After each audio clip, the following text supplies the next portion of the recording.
Hello students and welcome to the official channel of 24/7 Northeast. So Adam Johnson 24/7 Northeast official YouTube platform like with me Shubham sir, your English faculty here on this platform. Students, আমি আজি এখন সম্পূৰ্ণ প্ৰশ্ন কাকত চাবলৈ গৈ আছো। এই প্ৰশ্ন কাকতখনত আপোনালোকৰ পৰীক্ষাৰ বাবে অতিকৈ গুৰুত্বপূৰ্ণ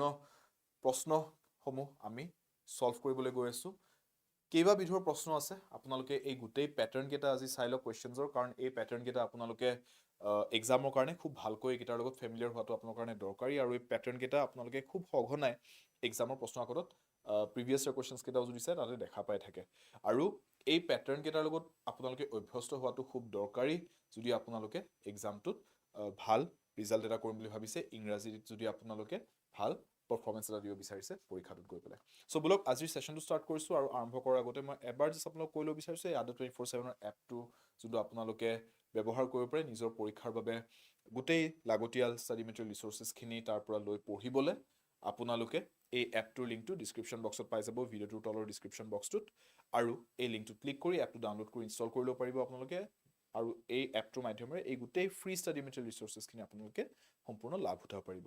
সো বুলক আমি স্টাৰ্ট কৰিছো আজিৰ এই সেশনটো আৰু প্ৰথম প্ৰশ্নটোলৈকে আহি গৈছো and the first question is idioms and phrases or এটা কোৱেশ্চন দিছে আৰু আমাক এই ইডিয়মটোৰ অৰ্থটো সুধিছে to set the people by years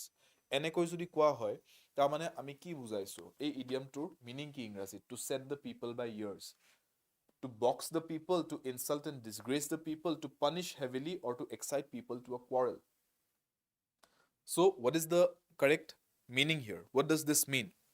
যেতিয়া আমি কও to set the people by years বুলি সাউন্ডৰ কিবা যদি ইস্যু পাইছে কোনবাই যদি কিবা ইস্যু পাইছে সাউন্ডৰ কাইন্ডলি জনাব I'll try to raise the volume level here on my end let's see in the meantime মই আপোনালোকক এইটোৰ আনসাৰটো ডিসকাস কৰি দি আছো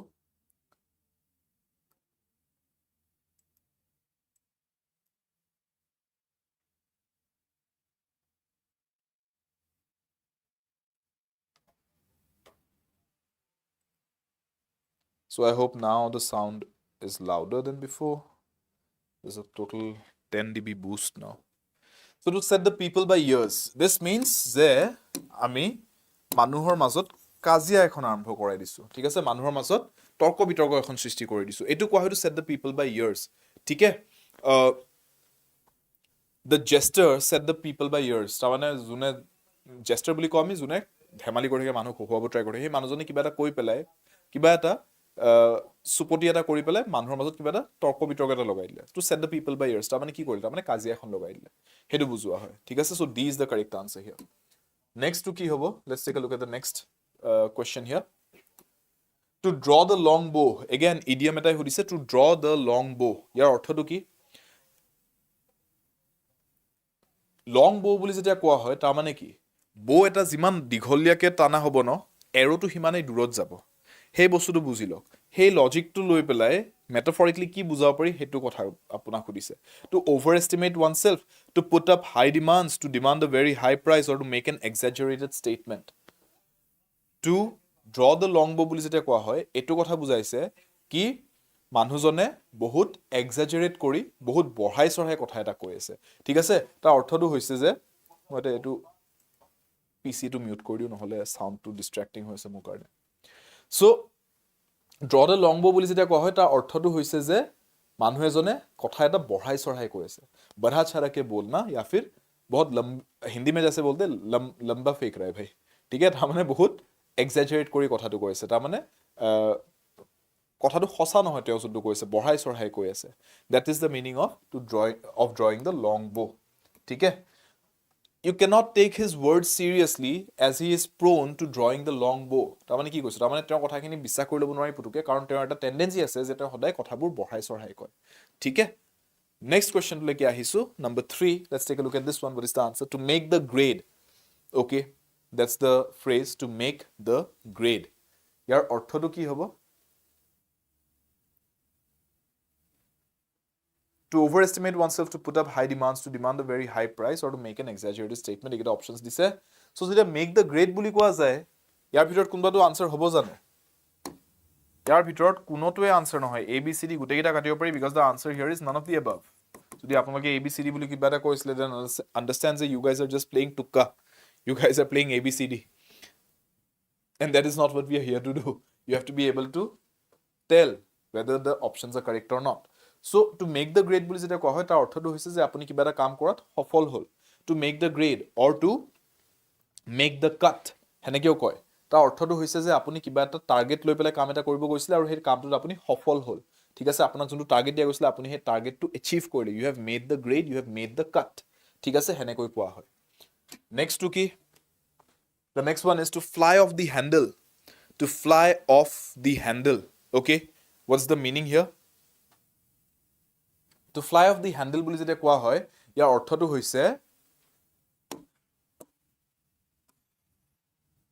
অৰ্থটো হৈছে যে আপুনি খঙত বলিয়া হৈ গৈছে এক ধৰণে ঠিক আছে তাৰ মানে you have become wild in your rage in your anger you have flown off the handle হেনেকৈ কোৱা হয় ঠিক আছে that means you are very angry right now you lost your temper basically all right you lost all sensibility and you went on a full on rage mode ঠিক আছে হেতু কোৱা হয় to fly off the handle এনেকুৱা sentence এটা use কৰিব পাৰে যে আপুনি say for example এটা সেন্টেন্স কৈছো she flew off the handle when she got to know that the promotions she was looking forward to was offered to one of her colleagues instead of her তাৰমানে কোনবা এটা অফিসত কোনবা এগৰাকী মানুহ বুলে promotion এটালে বাচ্চা আইছিলে বহুত টাইমৰ পৰা তাৰছত যেতিয়া প্ৰমোশনৰ টাইম আহিল তেওঁক নিদি পেলে প্ৰমোশন বুলে তেওঁৰ লগৰ কোনবা এজনক দি দিলে বুলে আৰু তেওঁৰ মাথা নষ্ট হৈ গল বুলে খঙত বলিয়া হৈ গল বুলে তেওঁৰ মানুহজন she flew off the handle তেনে কব পাৰি ঠিক আছে that means she got really mad she got really angry brook এই শব্দটোৰ সমাৰ্থক শব্দ এটা লাগে brook বুলি ক'লে আমাৰ ইয়াতে সমাৰ্থক শব্দ এটা কি হ'ব এইগিটা অপচনছৰ মাজত indulge serve tolerate আৰু taste what is the correct synonym similar meaning word for the word brook correct word here would be to tolerate ঠিক আছে brook বুলি ক'লে tolerate বুজোৱা যায় ঠিক আছে tolerate কৰা মানে হৈছে সহ্য কৰা brook কৰা মানেও হেতুৱে বুজোৱা হয় সহ্য কৰা so synonymous হে দুটা হ'ব all right indulge কৰা মানে কি কিবা এটা বস্তু indulge কৰা মানে আপুনি অলপমান হে বস্তুত ঢাল খাই পৰিবলৈ দিছে নিজকে হে বস্তুত ঠিক আছে I see that you want to narrate a story all right I'll indulge you এনেকে যদি কৈছো তাৰমানে মই দেখিছো আপোনাক কিবা এটা কাহিনী এটা শুনাবলৈ মন গৈ আছে মই কিবা এটা বেলেগ কামত লাগিছো কিন্তু আপুনি কিবা এটা কব বিচাৰিছে ঠিক আছে I'll indulge you তাৰমানে মই আপোনাক স্পেস টু দিছো মই আপোনাক access to দিছো যে আপুনি কাহিনীটো শুনক মই শুনিম তাৰমানে মই নিজেও নিজকে অলপমান ইনভেস্ট কৰাইছো আপোনাৰ কাহিনীটোত কিনো কব আছে আপুনি শুনুছুন ঠিক আছে হেতু কোৱা হয় ইনডালজ কৰা নিজকে ইনডালজ কৰাইছো মই তাৰমানে মই নিজকে ইনভেস্ট কৰাইছো বস্তুটোত ঠিক আছে সাৰ্ভ কিবা এটা বস্তু প্ৰদান কৰা সাৰ্ভ কৰা যেনেকে আপুনি হোটেল এখনত গৈছে বলে আপোনাক ফুড সাৰ্ভ কৰিছে আপোনাক খানা প্ৰভাইড কৰিছে তাৰমানে সাৰ্ভ কৰিছে আপোনাক দিছে খাবলৈ টেষ্ট এটো আৰু মই বুজাব নালাগে সাগে so these are your words next one interrogate সমাৰ্থক শব্দটো লাগে interrogate আমি ইংৰাজীত কোন interrogative statement right আমি সিনেমাই দেখা পাও পুলিশে সুৰক এৰেষ্ট কৰি লৈ গল বা ক্ৰিমিনেল এজনক এৰেষ্ট কৰি লৈ গল তাৰ পিছত কি কৰে interrogate কৰা দেখায় right interrogation chamber থাকে interrogation team থাকে interrogate কৰে তেওঁলোকে তাৰ মানে কি কৰে हुटपुस करे right सवाल पूछते हैं इंटरोगेट करते हैं इंग्लिश में जैसे हम बोलते हैं इंटरोगेटिव सेंटेंस मतलब क्या मतलब जो जिस सेंटेंस के माध्यम से हम सवाल पूछ रहे हैं क्वेश्चन मार्क वाला sentence so therefore interrogator synonymous word to क्या हो question simple this one is pretty simple right interfere करा माने की interfere करा माने কিবা এটা কামত মাজতে বাধা এটা দিয়া বা মাজতে ডিস্টার্ব কৰা ইন্টাৰাপ্ট কৰা হেতু কোৱা হয় ঠিক আছে interfere কৰা বুলি be the embodiment or the perfect example of something okay এটা শব্দত কি বুলি ক'ব পৰা যায় হেতু হদিছে signify characterize personify or masquerade এটা শব্দত কি বুলি ক'ব পৰা যায় to be the embodiment embody কৰা বুলি ক'লে কি বুজাও students তাৰ মানে কিবা এটা concept কিবা এটা idea কিবা এটা principle ideology এটা যেতিয়া মানুহ এজনৰ ৰূপত আমি চিনি পোৱা হৈ যাও সেইটোক কোৱা হয় এম্বডি কৰি লোৱা বুলি যেনেকৈ আপুনি এক্সাম্পল হিচাপে ল'ব পাৰে নন ভাইলেন্স ৰাইট নন ভাইলেন্সৰ কথা যেতিয়া কওঁ প্ৰথম মাইণ্ডত কাৰ কথা আহে ফৰ মষ্ট অফ আছ মহাত্মা গান্ধীৰ নাম আহিব মাইণ্ডত নন ভাইলেন্স বুলি ক'লে কিয় কাৰণ মহাত্মা গান্ধীয়ে নিজৰ গোটেই লাইফটোত তেওঁৰ গোটেই যোনটো আমি যদি ক'ব পাৰোঁ তেওঁৰ যোনটো লেগেচি আছিলে বা পলিটিকেল কেৰিয়াৰ বুলিও ক'ব পাৰে হোৱাট এভাৰ তেওঁৰ গোটেই সেই জাৰ্ণিটোত তেওঁ নন ভাইলেন্সেই প্ৰিচ কৰি গ'ল চবকে নন ভাইলেণ্ট হ'বলৈ শিকাই গ'ল কোনোটো পইণ্টত তেওঁ নিজে ভাইলেণ্ট হৈ নগ'ল চ' নন ভাইলেন্সৰ যোনটো আইডিঅ'লজি বা কনচেপ্ট ন সেইটো মানুহৰ ৰূপত যদি আমি দেখিবলৈ পাইছোঁ কাৰোবাক যদি সেই গোটেই আইডিয়াটো জীয়াই যোৱা দেখিছোঁ সেইজন হৈছে মহাত্মা গান্ধী চ' মহাত্মা গান্ধীয়ে এম্বডি কৰি দিছিলে নন ভাইলেন্সৰ আইডিয়াটো now do you understand the meaning of embodiment so' embodiment যেতিয়া হৈ যায় মানুহ এজনে আমি কি বুলি ক'ব তেওঁ কি কৰিছে বস্তুটো যেনেকৈ মহাত্মা গান্ধীয়ে নন ভাইলেন্সটো কি কৰিছিলে ছিগনিফাই কৰিছিলে কেৰেক্টাৰাইজ কৰিছিলে পাৰ্চনিফাই কৰিছে মেছকাৰেট কৰিছে কি কৰিছে পাৰ্চনিফাই কৰিছে ৰাইট তাৰমানে as a human being as a person non ভাইলেন্সৰ কনচেপ্টটোক এটা হিউমেন ৰূপ এটা দি দিছে ঠিক আছে চ' দেৰফৰ ইয়াতে আমি ক'ব পাৰোঁ এম্বডি কৰা বুলি ক'লে পাৰ্চনিফাই কৰা বুলিও ক'ব পাৰি to give it the form of a person alright masquerade মানে কি এই শব্দটোৰ উচ্চাৰণটো হৈছে মেছকাৰেড ঠিক আছে এইটোক আপুনি মনত ৰাখিব পাৰে উইথ দ্য ৱৰ্ড মাস্ক চ' মেছকাৰেড বুলি যেতিয়া কয় ন তাৰমানে এখন মুখা পিন্ধি থাকিলে মেছকাৰেড কৰি থকা বুলি কোৱা হয় to masquerade means to be hiding behind the mask ঠিক আছে যেনেকৈ আপুনি এক্সাম্পল এটা দিব পাৰে যে চেণ্টেন্সত ইউজ কৰিবলৈ যেনেকৈ the charity event was just a masquerade for the politician to launder money তাৰমানে কি বুজালো তাৰমানে যে কিবা এটা চেৰিটি ইভেণ্ট এটা পাতি দেখাইছে কোনোবা এজন বোলে কৰাপ্ট পলিটিচিয়ান এজনে মই এইটো কৈছোঁ যে সেই চেৰিটি ইভেণ্টত আচলতে একো চেৰিটিৰ কাৰণে কৰা নাই সেইটো এটা জাষ্ট এখন নাটক এখনহে চেৰিটি ইভেণ্ট কৰাটো মুখা এখন আচলতে কি কৰিব ট্ৰাই কৰিছে আচলতে তেওঁৰ নিজৰ ব্লেক মানি হোৱাইট কৰা কিবা এটা বুদ্ধি এটা লগাইছে ইটছ আ মেছকাৰেড ঠিক আছে মিনিংটো বুজি পালে next that which can be interpreted in any way এনেকুৱা এটা বস্তু যোনটোৰ যিকোনো এটা অৰ্থ ওলাব পৰা যায় যোনটোৰ একো এটা ফিক্সড ডেফিনেশ্যন বা মিনিং নাই ঠিক আছে কি কি ৱৰ্ডছ দিছে এম্বিয়েণ্ট এম্বিভেলেণ্ট এমফিবিয়াছ এম্বিগুৱাছ ঠিক আছে অপশ্যনছত নথকা এটা ৱৰ্ড যদি মই আপোনালোক দিবলৈ যাওঁ এইটো বস্তুক আমি এবষ্ট্ৰেক্ট বুলিও লিখিব পাৰোঁ এবষ্ট্ৰেক্ট বস্তুবোৰ এনেকুৱা বস্তুবোৰ হয় যোনবোৰ যোনে যেনেকৈ ইচ্ছা তেনেকৈ সেইটো অৰ্থ ওলাব পাৰে যেনেকৈ এবষ্ট্ৰেক্ট আৰ্ট আছে কিছুমান আৰ্ট আপুনি দেখিব পেইণ্টিংটোত আপুনি হয়তো মানুহৰ মুখ এখন দেখাব চ' ইটছ এ পৰ্ট্ৰেইট দেখি আপুনিও সেইখনক মানুহৰ মুখ বুলিয়ে ক'ব ময়ো চাই পেলাই মানুহৰ মুখ বুলিয়ে ক'ম সেইখন এনেকুৱা নহয় যে কোনোবা এজন মানুহে ক'ব এইটো যে চৰাই এটা আঁকিছে কোনোবাই আহি ক'ব যে এইটো ঘৰ আঁকিছে কোনোবাই আহি ক'ব নাই এইটো মানুহৰ মুখ আঁকিছে চবেই সেইটো দেখিলে মানুহৰ মুখ এখনে দেখাব ইটছ এ পৰ্ট্ৰেইট কিছুমান থাকে লেণ্ডস্কেপ চবেই আহি পেলাই লেণ্ডস্কেপ বুলিয়ে ক'ব যে পাহাৰৰ ফটো পাহাৰৰ ফটো চবেই মানি ল'ব এটা ফিক্সড ডেফিনেশ্যন আছে সেই পেইণ্টিংখনৰ বাট কিছুমান পেইণ্টিং আছে জাষ্ট ৰং ছটিয়াই থৈ দিয়াৰ দৰে লাগে দেখাত those are abstract paintings or abstract art কোনবা আহি পেলাই ক'ব পাৰে সেইখন পেইণ্টিঙে মানুহৰ খঙৰ এটা ৰিপ্ৰেজেণ্টেশ্যন দিছে কোনবা আহি ক'ব পাৰে যে এইখন পেইণ্টিঙত মানুহৰ যোনটো শান্তিৰ এটা ভাৱ এটা আছে সেইটোৰ এটা এক্সপ্ৰেশ্যন দিছে পেইণ্টিংটোৱে চ' চবে বেলেগ বেলেগ মিনিং ওলাব পাৰে সেনেকুৱা পেইণ্টিঙৰ those are abstract paintings abstract art চ' যোনটো বস্তুৰ যিকোনো ইণ্টাৰপ্ৰিটেশ্যন ওলাব পাৰি সেইটোক এবষ্ট্ৰেক্ট বুলি কয় আন এটা ৱৰ্ডত কি ক'ব পাৰোঁ এম্বিভেলেণ্ট ambient amphibious ambiguous কি হ'ব the answer is hina very good option D ambiguous ঠিক আছে ambiguous বস্তুবোৰ হেইবোৰ যোনবিলাকৰ কোনো এটা ফিক্সড ডেফিনেশ্যন নাই ইটস ambiguous এটো একো কনফাৰ্মেশ্যন নাই একো চিয়ৰিটি নাই এটো কি হয় কি নহয় ঠিক আছে it's ambiguous there was a lot of ambiguity regarding the situation after the protest মানে প্ৰটেষ্ট এটা গ'ল ডাঙৰ চাই তাৰ পিছত কি হ'ব হেতুক লৈ কিন্তু একো কনফাৰ্মেশ্যন নাই কাৰো তাত একো খাটাং তথ্য নাই যে কি হ'ব next so' the situation was pretty ambiguous একো ক্লেৰিটি নাছিলে যিকোনো ধৰণৰ ইণ্টাৰপ্ৰিটেশ্যন এটা ওলাব পাৰি ঠিক আছে নাও এম্বিভেলেণ্টটো অলপ চিমিলাৰ ৱৰ্ড হয় কিন্তু লগতে বেলেগো হয় এম্বিভেলেণ্ট মানে কি সেইটো বুজি লওঁ এম্বিভেলেণ্ট মানে হৈছে ধৰি লওক আপোনাক মই কিবা এটা সিদ্ধান্ত ল'ব দিছোঁ আপুনি সিদ্ধান্তটো ল'বলৈ খাটাং এটা সিদ্ধান্ত ল'ব পৰা পৰিস্থিতিলৈকে আহি পোৱা নাই কাৰণ আপুনি ডিচাইড কৰিব পৰা নাই যে কি কৰিব এইটো কৰোঁ নে সেইটো কৰোঁ তেতিয়া মই ক'ব যে ইউ আৰ বিং এম্বিভেলেণ্ট ঠিক আছে বা আপুনি নিজে ক'ব যে I am feeling ambivalent right now তাৰমানে কি বুজাইছে তাৰমানে মই খাটাং হ'ব পৰা নাই যে মই কি কৰিম এইটো কৰিম নে সেইটো কৰিম চ' ক্লেৰিটি নাই আপোনাৰ তাত বৰ্তমান এম্বিভেলেণ্ট হৈ আছে এম্বিগুৱাছটো কিন্তু হৈছে যে বস্তুটোৰ যিকোনো মিনিং ওলাব পাৰি শ্লাইট ডিফাৰেঞ্চটো বুজি পাইছেনে দুইটা শব্দৰ মাজত ঠিক আছে নেক্সট লৈকে আহিছো the line which a plow cuts in the ground খেতি বাতি কৰোতে হাল বোৱা যায় ন মাটিটো খান্দা যায় ঠিক আছে তো হেতু কি বুলি কোৱা হয় হে যে লাইনটো কাটি দিয়ে ন মাটিত যেতিয়া হাল বোৱায় মাটিৰ মাজত এনেকৈ এটা লাইন এটা পৰি যায় ন ফাট মেলাৰ দৰে সো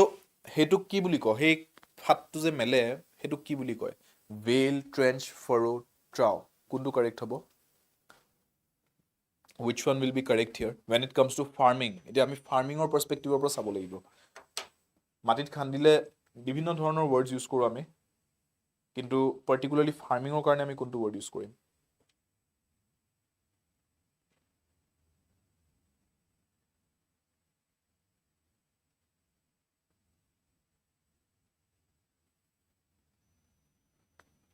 ট্ৰেঞ্চ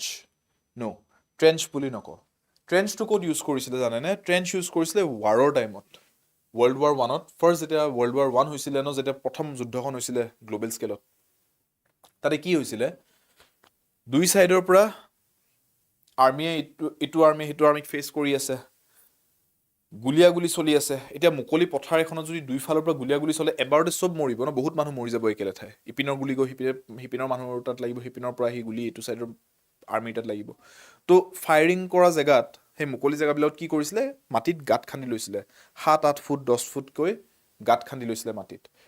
লাইন বনাই লৈছিল তাতে কি কৰিছিলে তাতে আৰ্মি বিলাকে তাতে নামি গৈছিলে যাতে ওপৰত ফায়াৰিং হৈ থাকিলেও তেওঁলোকে সেই লাইনটোৰ তলত লুকাই ল'ব পাৰে মাজে মাজে সেই লাইনটোৰ পৰা জখলাই দি উঠি আহি পেলাই বন্দুকটো লৈ পেলাই গুলিয়াই তাৰ পিছত মাটিৰ ওপৰত সো হেতু যে খান্দিছিলে ন সেই জায়গাবোৰ উলিয়াইছিলে যে মাটিৰ তলত লুকাই পেলাই ফায়াৰিং কৰিবলৈ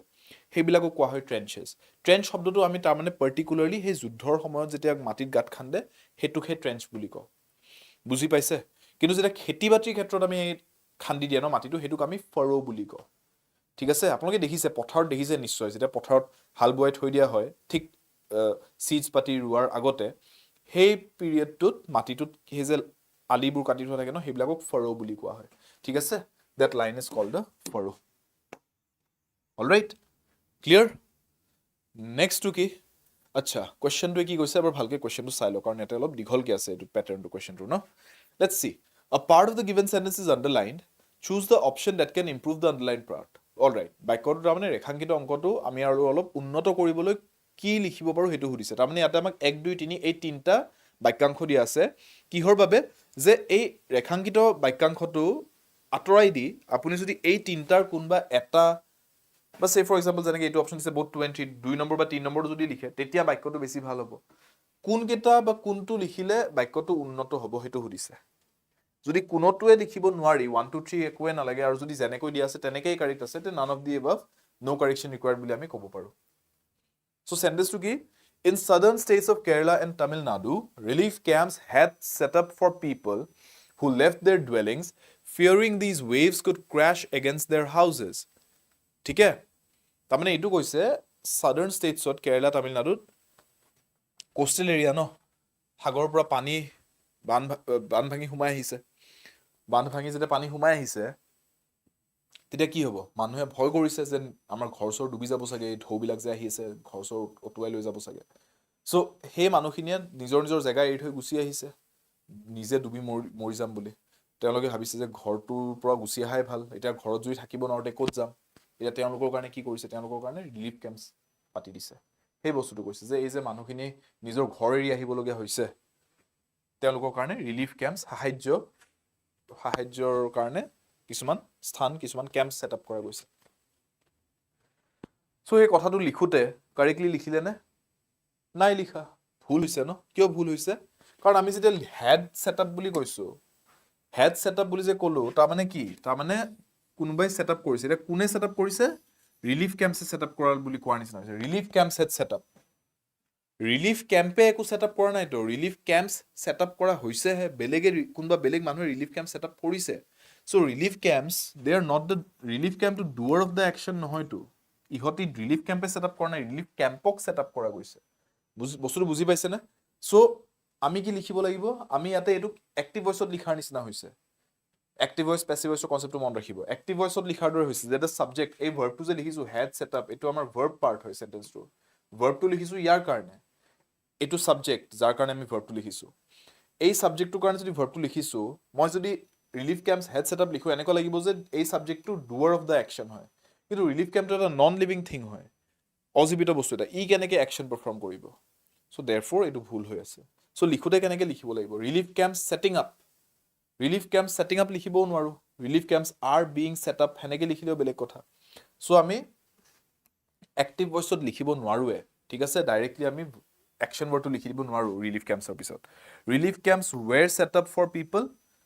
but relief camps have been set up for people yes simple past tense ত লিখিলে were set up লিখিম আৰু যদি মই present perfect ত লিখিব বিচাৰিছো তে relief camps have been set up এনেকে past passive voice ৰ present perfect tense sentence এটা লিখিব পাৰো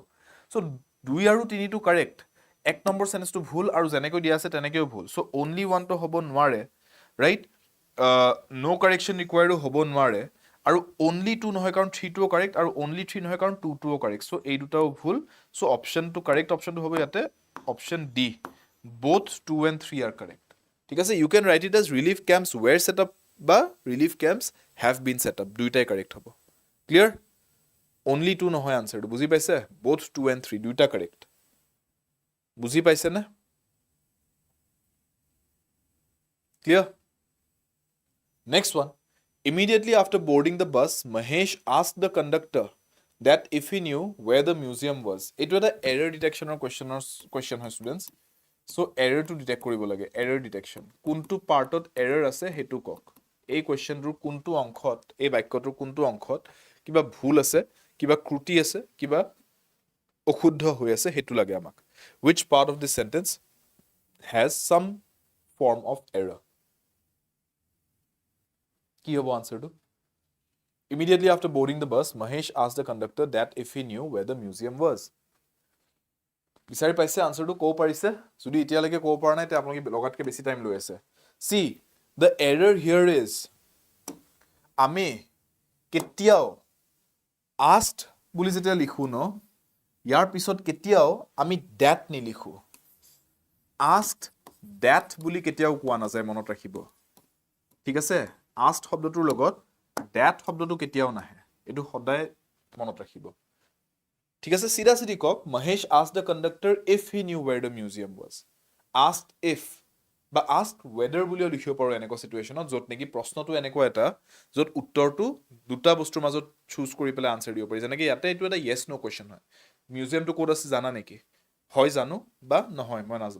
মই নাজানো সো yes বা no ভিতৰত আনসাৰ দিব পাৰি ন দুটা অপচনৰ মাজত আনসাৰটো দিব পাৰি সো দুটা অপচনৰ মাজত আনসাৰ দিব পৰা প্ৰশ্ন যেতিয়া সোধা যায় তেতিয়া আমি asked if বা asked whether বুলি লিখিব পাৰো কিন্তু আমি কেতিয়াও asked ৰ লগত that নিলিখো এইটো বস্তু কিন্তু ইম্পৰ্টেন্ট সো therefore এই যে that বুলি লিখিছে this is the error হে এৰৰটো ক'ত সোমাই আছে option C ত সোমাই আছে so therefore my answer here is option C got it next one he was very disappointed when he found that someone else had secured higher marks same question error detect কৰিবলৈ দিছে প্ৰশ্নটোত কথাটো একেটাই সুধিছে যে আমাক ইয়াতে ভুল কিবা আছে নেকি হেতু উলিয়াব দিছে any errors কোবাত কিবা ভুল আছে ইয়াতে do you see any errors here students he was very disappointed when he found that someone else had secured higher marks so he was to লিখিছে এই সাবজেক্টৰ কাৰণে ঠিকে আছে সাবজেক্ট এগ্ৰিমেন্ট সব ঠিকে আছে he were লিখা নাই he was লিখিছে ঠিকে আছে very disappointed ঠিকে আছে disappointed state of being টোৰ কাৰণে very বুলি adverb লিখিছে ঠিকে আছে when he found that ঠিকে আছে simple past tense গৈ আছে কথাটো he found that someone else had ঠিকে আছে someone else had বুলি লিখিব পাৰি had secured higher marks এটো past perfect ত আহি গল had secured right subject plus had plus third degree of the verb তাৰ মানে এটো subject someone তাৰ লগত এটো verb লিখিছে had আৰু তাৰ পিছত secured টো লিখিছে third degree তাৰ মানে আমাৰ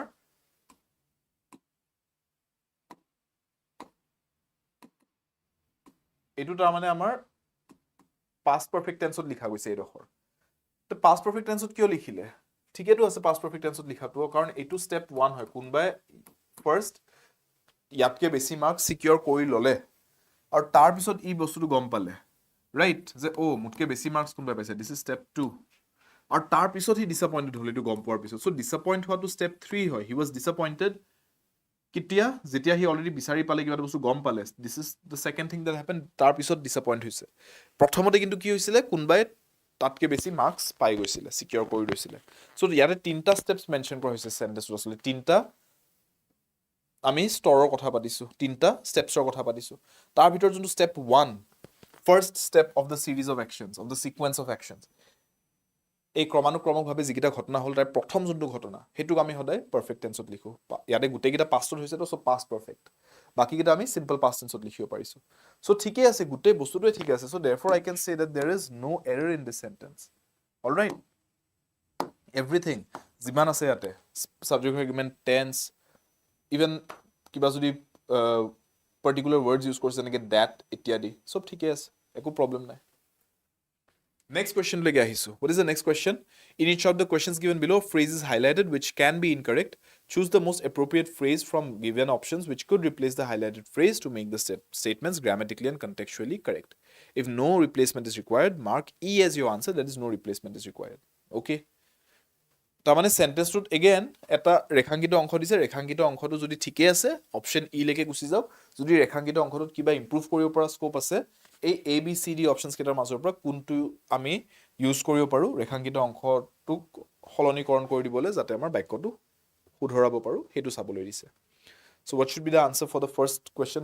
that is question number 13 here they taken a step together towards the future by talking openly on topics he never thought he would been able to bring up ইয়াতে প্ৰবলেমটো কি ইয়াতে প্ৰবলেমটো এইটো যে আমি would লিখি পেলাই ন would been বুলি কেতিয়াও নিলিখো would be লিখিব পাৰো would have been লিখিব পাৰো চাওক would লিখি পেলাই যদি be লিখিব নহয় ন be লিখিবলৈ হয় would be লিখিব পাৰি would have been লিখিব পাৰো এই দুটা লিখিব পাৰি ঠিক আছে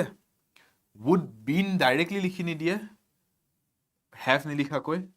would being লিখিব নোৱাৰে b e i n g হেবিলাক ভুল হয় সো ইয়াতে এটো ভুল হৈ আছে so this is option E is ৰং ঠিক আছে never thought he will not be able to acha never thought he will be able to never thought he has been able never thought he have been able এই দুটা option ভুল never thought বুলি যেটা কৈছো ন he has been he have been আমি present টেন্সৰ কথা কৈ থকা নাই আমি পসিবিলিটি এটা কথা কৈ আছো হি কেতিয়াও ভবা নাছিল যে এনেকুৱা হোৱা পসিবিলিটি এটা আছে so he never thought he has been বা হি হেভ বিন ক'ব নোৱাৰো হি লগত হেভ টো এনেও নাহে সাবজেক্ট এগ্ৰিমেন্টৰ হিচাপতে ভুল হি হেজ লিখিব পাৰি সাবজেক্ট এগ্ৰিমেন্টৰ হিচাপে কিন্তু never thought he has been able বুলি ক'বলৈ যদি যাও আমি প্ৰেজেন্টৰ কথা কোৱাৰ নিচিনা হ'ব কিন্তু আমি ক'ব বিচাৰিছো যে হি কেতিয়াও ভবা নাছিল যে এনেকুৱা হ'ব পাৰে পসিবিলিটি এটা কথা আমি পসিবল সিনাৰিও এটা কথা কৈ আছো সো এই দুটা অপচন নহব ঠিক আছে এই দুটাৰ মাজত কোনবা এটা হ'ব লাগিব এই দুটাৰ মাজত কোনটো হ'ব পাৰে কব কি বিচাৰিছে যে হি কেতিয়াও ভবা নাছিল যে হি এনেকুৱা টপিকস লৈ পেলাই এই কথা ক'ব পৰা হ'ব বা এনেকুৱা টপিক লৈ হি ওপেনলি কথা ক'ব পাৰিব সাহস গুটাব পাৰিব হেতু ক'বলে সো হেতু ক'ব বিচাৰিছো কেতিয়াও ভবা নাছিল যে হেতু কৰিব পাৰিব হেতু ক'ব বিচাৰিছো এটো ক'ব খোজা নাই যে হি কেতিয়াও ভবা নাছিল যে হি কেতিয়াও কৰিব নোৱাৰিব বুজি পাইছে নে সো আমি ইয়াতে এটো ক'ব খোজা নাই যে he will not be able to he কেতিয়াও ভবা নাছিল যে he will be able to হেতুহে ভবা নাছিল হি যে হি পাৰিব নোৱাৰিব বুলি ভবা নাছিল পাৰিব বুলিহে হি কেতিয়াও ভবা নাছিল সো देयरफॉर মানে হি নোৱাৰিব বুলিহে ভাবিছিল এটো ভবা নাছিল যে হি কেতিয়াও পাৰিব ঠিক আছে so therefore we have to write it as never thought he will be able to so the sentence will be they taken a step together towards the future by talking openly on topics he never thought he will be able to bring up clear C is the correct answer next number 14 leke ahisu let's take a look at this one the foreigners covered under this amendment act may submit applications for grant of Indian citizenship after appropriate rules are notified by the central government all right etu answer to mo kokson sobe etu paribo lage sobe hiya hina aditi najma batao simonto ki hobo answer tu yate kulendu chaya what will be the answer here this one is pretty easy etu kisu easy hoy ye wala kafi easy hai batao so see paile na ulaise na answer tu grand of to hobo nware no grand is an adjective, ये एक adjective हो गया, right right? यहाँ पे हम adjective नहीं बोलना चाह रहे, हम क्या बोलना चाह रहे, हम बोलना चाह रहे कि कुछ एक एक्शन, सबमिट एप्लीकेशंस की किस चीज के लिए, तुम एप्लीकेशंस किस चीज के लिए दाखिल कर सकते हो, for the grant of something, হয় না, কিবা এটা বস্তু গ্ৰান্ট কৰিবলৈ আপোনাক, GRANT, গ্ৰান্টৰ কাৰণে আপুনি এপ্লিকেশন ঢালিব পাৰে, গ্ৰান্ডৰ কাৰণে এপ্লিকেশন নাঢালে, গ্ৰান্ট মানে কি, গ্ৰান্ট মানে বৃহৎ, ইটস এন এডজেক্টিভ, বৃহতৰ কাৰণে আপুনি এপ্লিকেশন নাঢালে, আপুনি এপ্লিকেশন ঢালে কিবা এটা বস্তু গ্ৰান্ট পাবলৈ, ঠিক আছে, যেনেকৈ আমি লেটাৰ লিখিছিলোঁ আগতে, request for grant of leave, ঠিক আছে, চ' কিবা এটা আপোনাক গ্ৰান্ট কৰিব লাগে, so' what is this grant that we are talking about? Indian citizenship. Okay. Acha. May submit applications. I mean, might submit applications likha to correct hobo ne may likha to better. The foreigners covered under this amendment act might submit applications. No, may submit e kobo laibo. Karon ami ate permission dia kotha to bujhaw bisarisu je ebar jodi appropriate rules ahi jay central government or pinor pura, tetia ei foreigners keijone applications দাখিল কৰিব পাৰে, তেওঁলোকে অনুমতিটো পাই যাব, তেতিয়া আমি অনুমতি পোৱাৰ কথা কৈছো, সম্ভাৱনা আছে বুলি ক'ব বিচাৰা নাই, সম্ভাৱনা আছে যে তেওঁলোকে আহি সাবমিট কৰা আৰম্ভ কৰিব এপ্লিকেশন, সেইটো ক'ব বিচাৰা, আমি কৈছো সাবমিট তো কৰিব, সেইটো আমি জানোৱে, কিন্তু সাবমিট কৰা পাৰমিশনটো এতিয়ালৈকে তেওঁলোকক পোৱা নাই বা উপযুক্ত সময়টো এতিয়ালৈকে হোৱা নাই, কাৰণ এতিয়ালৈকে চেন্ট্ৰেল গভৰ্ণমেণ্টে একো নোটিফাই কৰা নাই, এবাৰ যেতিয়া চেন্ট্ৰেল গভৰ্ণমেণ্টে প্ৰপাৰ নোটিফিকেশন দি দিব, ৰুলছ দি দিব, তেতিয়া সাবমিট কৰা আৰম্ভ কৰিব পাৰে, they may start submitting after that. So এটা might শব্দটো সেন্স নবনিব, so এই দুটা অপশন ভুল, no replacement required to ক'ব নোৱাৰোৱে কাৰণ এইটো ভুল হৈ আছে, so options B আৰু C মাজতে কোনবা এটা correct, so may submit applications লিখিম নে may submitted applications লিখিম, may submitted হ'বই নোৱাৰে কাৰণ এতিয়ালৈকে ৰুলছ অহাই নাই, তাৰ পিছতহে সাবমিট কৰিব, so this application thing will start in the future, right, not in the past, so আমি past tense কেনেকৈ লিখো, we have to write this in the future tense, so therefore B is the correct answer. Simple, clear? Land কৰিছে না মাথাত এইটো বস্তু নে bouncer গৈছে? Let me know. I hope it's clear because it's pretty easy, this one. Next one. Select the correct synonym for the word fervent. Fervent. Fervent বুলি যদি কও, এই শব্দটোৰ সমাৰ্থক শব্দ কি হ'ব ইয়াতে? Out of the given 4 options. আচ্ছা, বিকল্পত কি কি দিয়া আছে হেটো চাই লো. Calm, passionate, cold আৰু dull. ঠিক আছে. Fervent শব্দটো আমি কেনেকৈ ইউজ কৰো সেন্টেন্সত? Can you give me an example, any of you? How do we use the word fervent in a sentence? If we take an example sentence, we can write something like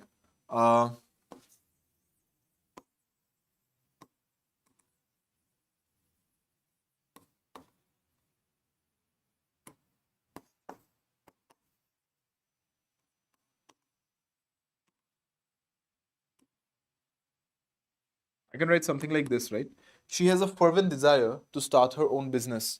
right? তাৰমানে কি বুজাইছো, fervent desire বুলি যে ক'লো, তাৰমানে কি বুজালো, তাৰমানে তেওঁ খুব বেছিকৈ ইচ্ছা এটা আছে, ঠিক আছে, उनको काफी मन है, उनको काफी ज्यादा मन है अपना खुद का बिजनेस स्टार्ट करने का, ঠিক আছে, তেওঁৰ নিজৰ বহুত ইচ্ছা আছে নিজৰ এটা বিজনেস স্টাৰ্ট কৰা, সো এই ইচ্ছাটো যে ক'লো, she has a desire বুলিও ক'ব পাৰিলোহেঁতেন, fervent desire বুলি কিয় ক'লো, ঠিক আছে, because desire is a noun that I'm trying to describe or modify a little bit. I'm not just trying to say normal desire বুলি, মই বহুত বেছি ইচ্ছা আছে বুলি বুজাব বিচাৰিছো, so I want to modify the word desire a little bit and therefore I'm using this adjective fervent. হেতু দি কি বুজাইছো, তেওঁৰ বহুত উৎসাহ, তেওঁৰ বহুত ইচ্ছা আছে, and when you have the will or the desire for something, we say that you are passionate about it, so passionate would be a synonym, right? যে আপুনি বহুত passionate বস্তুক লৈ পেলাই, you have a fervent desire, you have a very passionate desire to do it. All right, B is the correct answer. ঠিক আছে, খুব ইচ্ছা থাকিলে কিবা এটা কামক লৈ খুব বেছি উৎসাহ এটা থাকিলে তেতিয়া কোৱা হয় যে আপুনি passionate হেতুক লৈ পেলাই. Next, the word tranquil. Tranquil শব্দটোৰ আমাক এটা বিপৰীত অৰ্থক শব্দ লাগে, তো tranquil মানে হয় কি, tranquil মানে হৈছে peaceful, so যদি মই tranquilৰ মিনিংটো কওঁ, tranquilৰ মিনিংটো হৈছে peaceful, ঠিক আছে. You can also use the word serene. All right, this is also another similar meaning word. Peaceful, serene, এইকেইটা যদি tranquil শব্দটোৰ মিনিং হয়,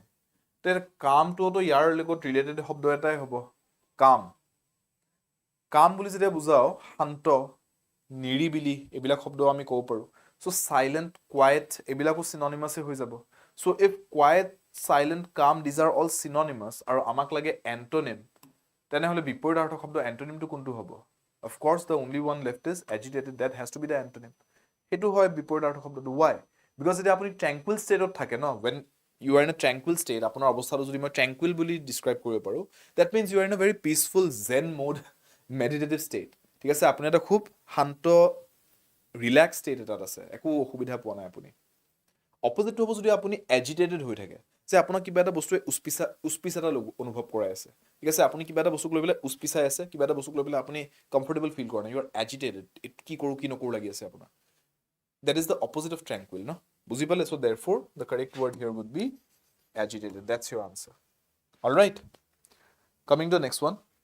revere that's the next word synonym সুধিছে এটা synonym antonyms or question students এটা বস্তু খুব খেয়াল ৰাখিব আপোনালোকে যেতিয়া এক্সামটো দিবলৈ যাব especially since your exam is a CBT computer based test আৰু যদি আপোনালোকে দৌৰাদৌৰিত সলভ কৰিবলগীয়া হয় তেতিয়া এটা প্ৰবলেম কি হয় synonym antonyms questions যে আপোনালোকক ব্যাক টু ব্যাক সুধি গৈ থাকে ন synonyms antonyms এটা টানেল ভিজন হোৱা এটা টেন্ডেন্সি এটা থাকে তাৰ মানে এনেকুৱা যে আপোনাক মই বোলে পাঁচটা কোৱেশ্চন সুধিছো গোটেইকেইটা ব্যাক টু ব্যাক মই synonym antonyms কোৱেশ্চন সুধি গৈ আছো প্ৰথম তিনটা যদি সিনোনিমৰে সুধিছিলো ন আপোনাৰ ব্ৰেইনটো অলপ দেৰি কাৰণে ফিক্স হৈ গল ন হেতু বস্তু যে সিনোনিম সলভ কৰি আছো 4 নম্বৰ প্ৰশ্নটো যদি মাজতে মই এন্টোনিমৰ এটা ভৰাই থৈ দিও ন আপোনাৰ ব্ৰেইনটো ইতিমধ্যে অলৰেডি ওয়ায়াৰ্ড হৈ গল ন প্ৰাইম হৈ গল যে সিনোনিম সলভ কৰি গৈছো 4 নম্বৰটো আপুনি ভুলতে সিনোনিম বুলি সলভ কৰি দিব স্পেশালি যদি মই অপচনত আপোনাক যোনটো ৱৰ্ড ন তাৰে সিনোনিম দি থৈ দিছো এটা দুটা your brain will directly try to reach for the synonym so you have to be careful যে question to পঢ়ি চাব যে synonym solve কৰিলো তিনটা but 4 নম্বৰটো synonym হয় নে antonym সুধিলে তাৰমানে কেইবাটা synonymৰ questionৰ ভিতৰত এটা antonymৰ question সোমাই থৈ দিব পাৰে বা vice versa কেইবাটা antonymsৰ questionৰ মাজত এটা synonym সোমাই থৈ দিব পাৰে so you do not want to skip that information আপুনি হেতু ৰিড কৰিব পাৰিব লাগিব ইনফৰমেশনটো হেতু কাৰণে questionটো ভালকৈ পঢ়ি চোৱাটো খুব দৰকাৰী so যিমান দৌৰাদৌৰিত নাথাকিলেও questionটো ভালকৈ পঢ়ি চাব give your brain enough of a window to be able to read and digest the information that has been provided in the question so that you can answer the question correctly all right that's very important for your particular exam synonym কি হ'ব revere কৰা মানে কি যেনেকৈ আমি কওঁ revered personality ঠিক আছে তাৰ মিনিংটো কি reverend বুলি এটা শব্দ আছে ন ইংৰাজীত মানে বুজাও কি যে যাক খুব ৰেসপেক্ট কৰা হয় revered মানুহ এজন তাৰ মানে যাক বহুত বেছি ৰেসপেক্ট কৰে মানুহে so revered বুলি ক'লে synonym to respect হ'ব কাৰণ বাকি গোটেইকেইটা words চাওক similar meaningত আহি যায় ignore কৰা insult কৰা mock কৰা এবিলাক negative words ন মানুহক তাৰ মানে ৰেসপেক্ট নকৰা বুজায় এইকেইটা disrespect বুজায় disregard কৰা বুজায় respect is the only word that is the correct word here all right synonym আকাৰে কাৰণ বাকি কেইটাৰ insult হ'বলৈ হলে আনসাৰটো mock to answer হৈ যাব লাগিব দুটা আনসাৰটো হ'ব নোৱাৰে clear next আপোনালোকে synonyms antonyms question এনেকেও চাব পাৰে যে তিনটা শব্দ যদি সিমিলাৰে আছে অপচন যত মানে গোটেই কিটাটো আনসাৰ হ'ব নোৱাৰে সো যোনটো ওয়াৰ্ড এক্সট্ৰা ৰৈ যায় হেতুৱে আনসাৰ আৰু এটা লজিক এপ্লাই কৰিব পাৰে যে synonym যদি সুধিছে পজিটিভ শব্দ এটাৰ কাৰণে পজিটিভ শব্দ এটাই synonym হ'ব লাগিব যেনেকৈ এইমাত্ৰ ক'লে revere it's a positive thing respect কৰা disrespect কৰা নাই respect কৰিছো সো revere যদি পজিটিভ শব্দ হয় যিকিটা অপচনছ আছিল তাৰ মাজত অকল respect was the positive word rest of the words were negative words so positive শব্দ এটাৰ কাৰণে positive শব্দই যি synonym হ'ব পাৰে negative শব্দ এটা synonym হ'ব নোৱাৰে আৰু positive শব্দ এটাৰ কাৰণে যদি negative word এটা antonym যদি বিচাৰিছে তে negative word এটা antonym হ'ব লাগিব right হেনেকেও ভাবি চাব পাৰে logically so antonym for the word malicious মানে কি যোনটো বস্তু আপোনাক বহুত বেছি আপোনাৰ বহুত বেছি ক্ষতি কৰিব আপোনাৰ বহুত বেছি হানি কৰিব হেতু বস্তুক malicious বুলি কয় so malicious ৰ বিপৰীত শব্দটো কি যোনটো বস্তু আপোনাক একো হানি নকৰে wicked harmful cruel এবিলাক সব হানিকাৰক বস্তুহে হয় so the only opposite word antonym লাগে যেটো opposite so this is a negative word only positive word here is kind hearted so C is the correct answer simple candid সমাৰ্থক শব্দ এটা লাগে এটো কাৰণে synonym for the word candid photos এ উঠাই আপোনালোকে candid photo কি কৰে basically you are trying to appear in the photo in a way that you are not posing for the photo you are not posing for the camera you are being captured in the photograph in your most natural organic form at that moment so candid বুলি যেতিয়া কও তাৰমানে আপোনাৰ honest true version to authentic version to without any kind of posing for the camera so candid শব্দটোৰ মিনিংটো হেতু they talked candidly on the podcast তাৰমানে podcast এটাত খুব openly frankly কথা পাতিলে মানুহ দুজনে candid বুলি যেটা বুজাইছো ন হেতুৱে বুজাইছো যে খুব openly frankly without any layers, without any masquerade, without any masks. ঠিক আছে? So সমাৰ্থক শব্দটো কি হ'ব ইয়াতে? Deceitful, hypocritical এইবিলাক যদি কওঁ, এইবিলাক নেগেটিভ ৱৰ্ডছ হৈ যায়। ডিপ্ল'মেটিকটো it's a neutral word, but then candid বুলি ক'লে আমি একো ধৰণৰ ডিপ্ল'মেচি বা ডিচিট বুজোৱা নাই, ঠগবাজি বা কিবা ডিপ্ল'মেটিকলি কাম কৰিব ট্ৰাই কৰা সেইবিলাক বুজোৱা নাই। ঠিক আছে? হিপক্ৰিটিকেল মানে কি? হিপক্ৰিটিকেল মানে কয় যোনটো তাৰে উল্টাটো কৰাটো, যে আপুনি মানুহক কৈ ফুৰিব মিছা কথা ক'ব নাপায়, মিছা কথা ক'ব নাপায়, উল্টা আপুনিয়ে মিছা কথা কয় বোলে, দেট ইজ হিপক্ৰেচি। So candidৰ মিনিংটো কি হ'ব বা synonymous wordটো কি হ'ব? Honest would be a synonym, because honest হলে you do not have any layers, you are not trying to hide anything, you are presenting yourself honestly just the way you are, right? Like Bruno Mars said. So candid is the word and honest would be a proper synonym here. One final question for today. কি সুধিছে? Antonym for the word sparse. এইটোৰ আনসাৰটো আপোনালোকে মোক comment সেকশনত জনাব এই ভিডিওৰ তলত। ঠিক আছে? I'll go through the answers. আপোনালোকে কি পঠায় and I'll let you know if your answer is wrong. যদি একো আনসাৰ নাপায় মোৰ পৰা, তাৰমানে গম পাব আপোনাৰ আনসাৰটো কাৰেক্টে আছে। So sparse শব্দটোৰ বিপৰীতাৰ্থক শব্দটো কি হ'ব? I'll type in the answer tomorrow. ঠিক আছে? মই কমেন্টত দি থৈ দিম আনসাৰটো, but then in the meantime যোনে যোনে ক্লাছটো লাইভ চাই আছে বা ৰেকৰ্ডটো চাব, যোনে যোনে এই নেক্সট 24 আৱাৰ্ছৰ ভিতৰত আপোনালোকে কমেন্ট সেকশনত আনসাৰটো দিব। মই অহাকাইলৈকে আপোনালোক এইটো আনসাৰটো ভিডিওৰ তলত দি থম, চেক কৰিব পাৰিব আপোনালোকে যে আপোনালোকৰ আনসাৰটো কাৰেক্ট হৈছে কি নাই। ঠিক আছে? টেলিগ্ৰামত PDF পঠাম মই ৰীতাশ্ৰী। ঠিক আছে? টেলিগ্ৰামত যোনে যোনে জইন কৰা নাই টেলিগ্ৰামত জইন কৰিব পাৰিব। টেলিগ্ৰাম গ্ৰুপৰ লিংকটো মই কমেন্ট সেকশনত এই ভিডিওৰ তলত দি থৈ দিম। ঠিক আছে? স্পাৰ্স শব্দটোৰ ইয়াতে এইকেইটা শব্দৰ অপশ্যনছৰ ভিতৰত বিকল্পৰ মাজত বিপৰীতাৰ্থক শব্দ এন্টনিম কোনটো কাৰেক্ট হ'ব সেইটো আপোনালোকে কমেন্ট সেকশনত জনাওক। আনটিল দেন ষ্টুডেণ্টছ আপোনালোকক মই এটা তথ্য দি থৈ দিওঁ, সেইটো হৈছে যে ইণ্ডিপেণ্ডেন্স ডে কাষ চাপি আহিছে। চ' ইণ্ডিপেণ্ডেন্স ডে উপলক্ষে আদা 24/7 নৰ্থ ইষ্টে আপোনালোকক এটা অফাৰ এটা দি আছে, আৰু সেই অফাৰটো হৈছে যে আমাৰ যোনটো আসাম মহাপেক আছে, আসাম মহাপেকটো হৈছে সেই কোৰ্চ ছাবস্ক্ৰিপশ্যনটো য'ত আপোনালোকে এটা ছাবস্ক্ৰিপশ্যনতে বেংক, SSC, ৰেলৱে লগতে আপোনালোকে গোটেই ষ্টেট লেভেল যিখিনি আমাৰ গভৰ্ণমেণ্ট এক্সাম আছে, ADRE, Assam police, DME, TET, forest ডিপাৰ্টমেণ্টৰ এক্সামছ ইত্যাদি যিমানখিনি নটিফিকেশ্যন ষ্টেট এক্সামছ ওলায়, APSC বাদ দি পেলাই, চিভিল চাৰ্ভিচৰ এক্সামছ কেইটাক বাদ দি APSC, UPSC বাদ দি আপোনালোকৰ বাকী যিমানখিনি ষ্টেট লেভেল এক্সামছ আছে plus SSC, banking, railway exam যিকেইটা আছে, এইখিনিৰ আপোনালোকে বেলেগ বেলেগকৈ কোৰ্চ কিনাতকৈ আদা 24/7 নৰ্থ ইষ্টৰ এটা অপশ্যন আছে, দ্যাট ইজ দ্য আসাম মহাপেক। এই আসাম মহাপেকটোত আপোনালোকে জইন কৰিলে এই গোটেইখিনি কোৰ্চেছ যোনখিনি মই ক'লোঁ আপোনালোকে এবাৰতে এটা ছাবস্ক্ৰিপশ্যনতে গোটেইকেইটাৰ কোৰ্চেছ পাই যায়। আৰু আপোনালোকৰ কাৰণে বৰ্তমান এই অফাৰটোত এই আসাম মহাপেকটোত এটা 30% প্ৰাইচ ড্ৰপ প্ৰভাইড কৰা হৈছে। 30% আপোনালোকে তাৰমানে কম প্ৰাইচত বৰ্তমান এই আসাম মহাপেকটোৰ ছাবস্ক্ৰিপশ্যনত জইন কৰিব পৰা এটা সুযোগ পাই আছে, আৰু লগতে এটা আপোনালোকক ডাবল ভেলিডিটিৰ অফাৰো এই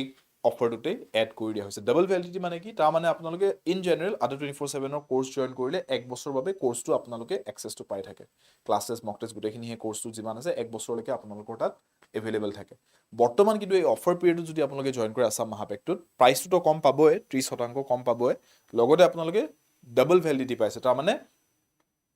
1 বছৰৰ জেগাত 2 বছৰলৈকে আপোনালোকৰ তাত এই গোটেই কোৰ্চেছবোৰ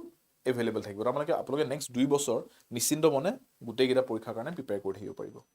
এই অফাৰটো যদি লাভ কৰিব বিচাৰিছে আপোনালোকে আদা 24/7 এপৰ মাধ্যমেৰে বৰ্তমান এই অফাৰ পিৰিয়ডটো চলি থাকোঁতেই, ইণ্ডিপেণ্ডেন্স ডে পাৰ নহওঁতেই, 15 আগষ্ট পাৰ নহওঁতেই কোৰ্চকেইটা জইন কৰিব পাৰে। যোনটো কোৰ্চতে আপুনি জইন কৰিব বিচাৰে সেইটো চাই ল'ব পাৰে। আৰু স্পেচিয়েলি মই যোনটো আপোনালোক ক'লোঁ আসাম মহাপেকটো আপোনালোকে বৰ্তমান 30% ডিছকাউণ্ট প্লাছ ডাবল ভেলিডিটি লৈ জইন কৰিব পাৰে।